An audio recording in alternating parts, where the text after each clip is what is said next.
Hi guys, I'm really excited I know it's been a couple weeks, but I'm really excited to continue on this songwriting journey with you. This week, I've written a few notes on what I wanted to talk about, because some of you guys have said, maybe I have a main idea or I have these lyrics, I really don't know how to get melody, or vice versa. Some people tend to get melody first, and they might have this kind of tune stuck in their head and no lyrics to go with that, or maybe you have both but don't know if they merge well together. So I wanted to talk today about, we're just going to take a few minutes about adding melody to lyrics, or vice versa. It can go both ways. Some people are strong lyric people and struggle with melody. Some people are the opposite, but both approaches have a similar skill involved, and it has a similar process actually. So I wanted to kind of break it down and give you some tips on just how to make that process a little easier. Sometimes co-writing is a very great way to do that, because you might want to co-write if you're a heavy lyric person but struggle with that music side.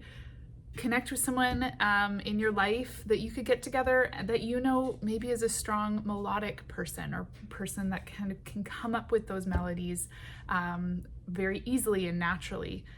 Sometimes you see that gifting popping out when you watch somebody lead worship. Maybe they are someone who just comfortably flows around a melody. Maybe in a quiet time of a song, they're singing out their own melody. Those people tend to have this natural ability to work within the framework of a key and just kind of like flow. Those people are great melodic creators. And then there's people that are wordsmiths. So those two strengths, if you did that songwriting quiz, go do it if you haven't, because it's really insightful sometimes to see what kind of pops up in your strengths. So today I wanted to look at the two elements. Okay, so we have lyrics and we have the melody. Okay, so we have lyrics, so words, and then we have melody. So both of those things have something in common that actually really help us when we kind of mesh the two together. And those are a meter. So I wrote down, so I want you to understand that words, or lines of words, so sentences, have meter. If you read a sentence, you'll notice that even how we speak, there's strong and weak syllables. So when I say the word forest, we don't go forest, we go forest. That very first syllable of that word is the strong beat, or the strong syllable. So sometimes it's really cool to kind of look at those stressed and unstressed words, and this is getting really like techie, but if you're in this spot where you feel like you have this melody and your words aren't meshing, sometimes it comes down to maybe you're stressing or putting those heavy words on a place in your melody that's not meant to be stressed. So if you have this idea that language, when we speak, also has meter, also has rhythm to it, it actually opens up this whole world that when you look at your sheet of writing, you can actually start seeing it in a more musical brain, where you're not just reading lines that rhyme at the end, you're actually reading lines with matching syllables or strong syllables at different times. So language has rhythm even when we're not singing it. So have a look at your lyrics. If you've got some lyrics, this will be a really cool thing to look at, is take a look at it.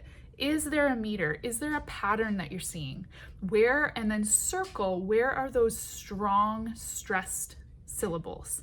So for example, you might have, I wrote it down here. Yeah, tonight we're here again. We don't go tonight we're here again. It's tonight we're here again. So you can hear that there's this meter in how we talk in the English language. All these words, when they get unplaced in a melody that's maybe stressing the wrong part of the word, it can start feeling a little off or a little funny.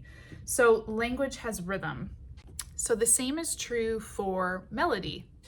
when we have melody, or say we just have this line of music in our brain, it also has a meter. It also has strong and weak beats, or you can even see them as syllables and lining them up. So we have stressed and unstressed words, or even parts of words. So we have words with rhythm, and then we also have melody or melodic rhythm. Both of them need to somehow merge together. So this is where kind of the fun part happens. When we sit down, whether you have words already or a melody, you want to kind of map out where are these strong and weak beats happening. So for example, okay, so if I had a rhythm that was, let me see, okay, so that's E, F sharp, G, C, B, D. Okay, so I'm gonna sing it, and you can kind of hear melodically where these stressed beats are, or stressed syllables, okay? So let me just see here.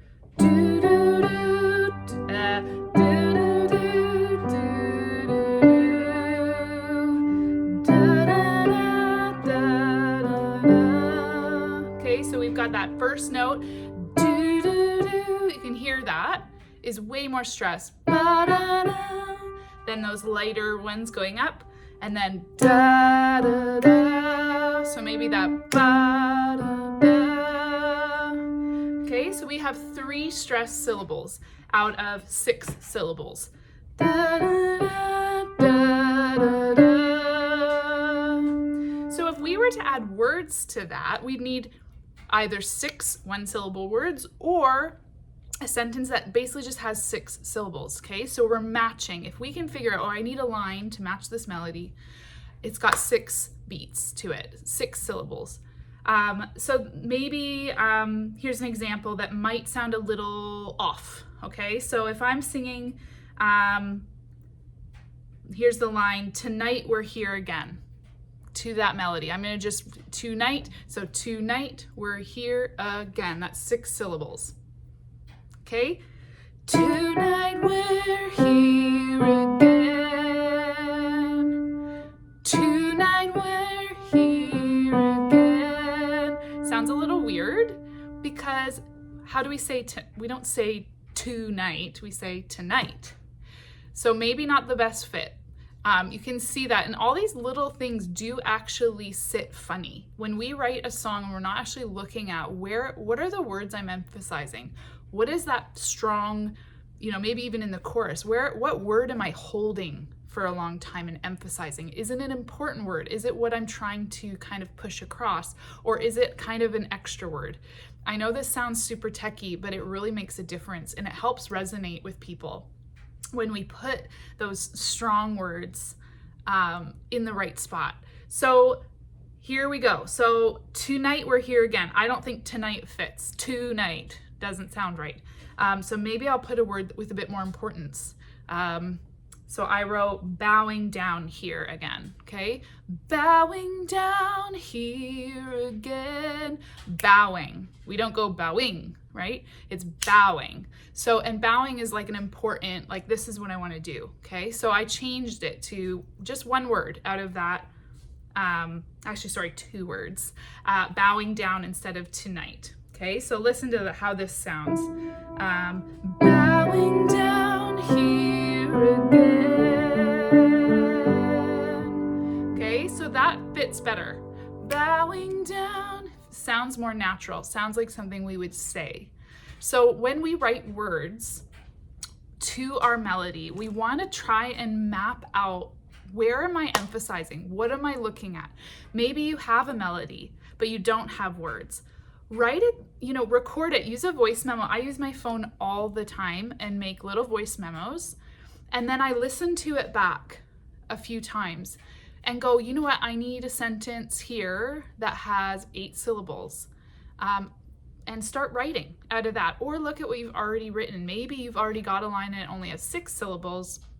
Could you hold one of those words over a longer amount of syllables? Could you add a word? Do you need to take one away? So this is where we write a song or melody, and then we've got to kind of, it's like puzzle piecing together. So some of this takes just actual time. It's like sitting down and editing. If you've written like an essay or something like that before, you want to edit. You want to look at what you've written and go, how can I say this better? Or how can I sing this in a more natural way where I'm emphasizing the right parts of the word? Both language and music have meter. And it's so important to think in that way when we merge the two together, because it needs to merge in a way that feels effortless, that feels natural, that feels like it's something that we could easily say and easily sing. So I hope that gives you a little, it's just like tiny little tidbit, but it really does help me. It's a big trick too if you're stuck on a line and you're like, I don't know what to write here, I don't know what to sing or how I should sing this melody. Look at your written line. If you have a beautiful line that you are stuck with melody, circle, you can see here what I've done on my melody. So say you just have a melody. Well, I put circles around where those strong beats are when I sing it. So those are the words I want to be important. I want those to be emphasized. So take that little nugget and and practice that this week. Write even one line if it comes down to that and go, okay, this is the line of music I have or words. How can I find a melody that fits with that? The other thing I wanted to point out is there's so many apps that are really, really helpful with songwriting.